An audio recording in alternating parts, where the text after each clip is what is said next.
civilizations, empires, great powers can fall apart. Collapse can come suddenly like a thief in the night.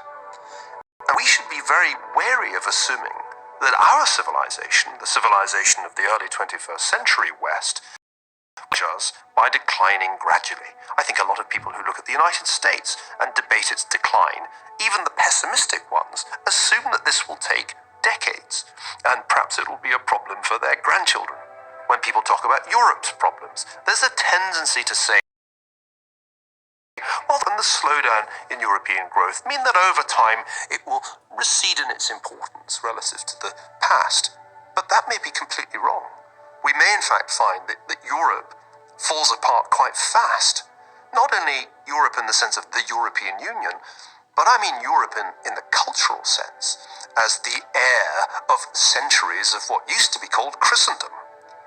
The mass migrations that we see into Europe at this time, and the social consequences of trying, and I suspect not succeeding, in integrating millions of people from non-European cultures, particularly from the Islamic world, raises the prospect of a major crisis of European culture. And the civilization that we've grown accustomed to thinking of as Europe may not be around by the end of the century, or it may have changed so much that it's unrecognizable. I think there are two threats facing the West, and they are linked. There's the threat from within and the threat from without. Without is made much more threatening by the threat from within. The threat from within comes from people who want to undermine and destroy the basis of Western civilization, the basis of Western society. Europe was ravaged after a period of ultranationalism and conflict, the period between World War I and World War II, and World War II itself with the Shoah and the complete devastation of Europe economically, socially, culturally. Europe actually died in Auschwitz, that this was the marking of an end of an era and the marking of complete devastation. The infrastructure was destroyed, perhaps the morality, the teachings were really called into question. And then philosophers and thinkers of the time looked at the horrible consequences of extreme nationalism and binary notions of identity, of being and otherness. This continues. The baby boomer generation, of whom I am one, were extremely influenced in the 1960s by the writing in particular of Gramsci, the political philosopher. And Gramsci's whole thing was effectively to say, if you're going to wait for the workers to rise up and seize the levers of economic and political control, you wait forever.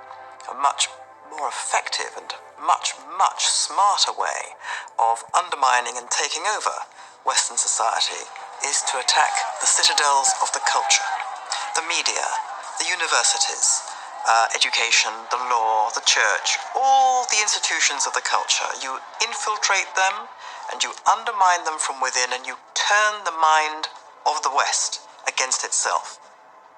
The other tenet of this postmodern experiment was, I think we would call it multiculturalism as opposed to multiracialism. That is, multiracialism was the United States ideal that we'd have all different ethnic backgrounds and races, but combined e pluribus unum under one Western paradigm.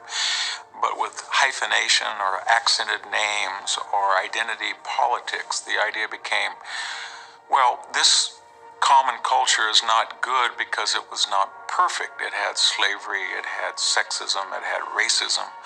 And it conflates the idea that the sins of mankind that everybody has throughout the world are solely and particularly only the sins of the West in general, the United States in particular.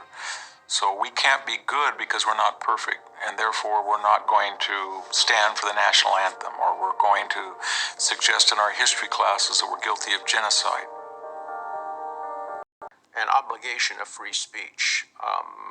Professors, deans, presidents, board members not only have a right but an obligation to condemn hate speech when it occurs on their campus, while defending the right of the hater to express that speech outside of the classroom. In practice, freedom of speech has been under increasing threat in Britain in a number of ways.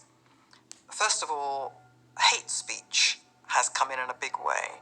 There are certain sorts of speech which largely consists of the giving of offence to groups which are self-designated victim groups. They are entitled to say, we're offended by this discourse, and so we wish to suppress it. And the state basically comes in and says, yeah, we think that's correct, and it should be deemed hate speech, and we should give it no oxygen whatsoever. We should give it no platform. We will deal with it either by the law or by informal means to eradicate it. This has been taken to some extremes in Britain, obviously in America too, on campus, in which the giving of offence through hate speech has created the demand for safe space on university campuses. University administrators.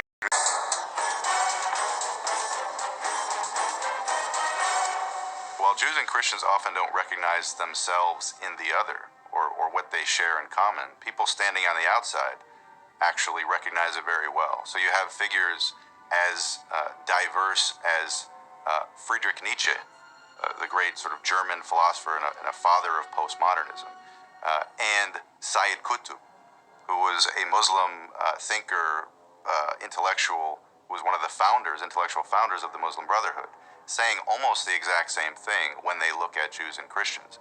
Nietzsche, in his book, he wrote a famous book called Genealogy of Morals, and when he talked about Jews and Christians, he lumped them in the same category.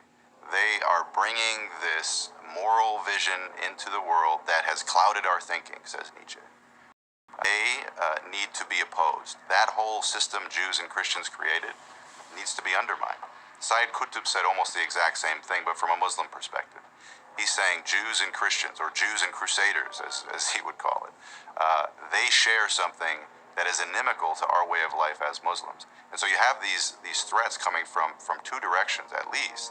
And Jews and Christians, insofar as they sort of don't recognize that they're on the same side, or even what they share, or the substance of the culture that they're trying to preserve, will be really at a loss in trying to confront these threats from both, postmodern secularism and fundamental Islam. The fact that the Germans have done that, to me, is a clear lesson. There's nothing more clear that the Germans have not learned from the Holocaust. We think of the Middle East as, the Arab world or the Muslim world. But the fact of the matter is, up until well into the 11th, 12th, 13th century, most of the people who lived in the Middle East were Christians or Jews, and they were scattered everywhere. They weren't isolated in little pockets.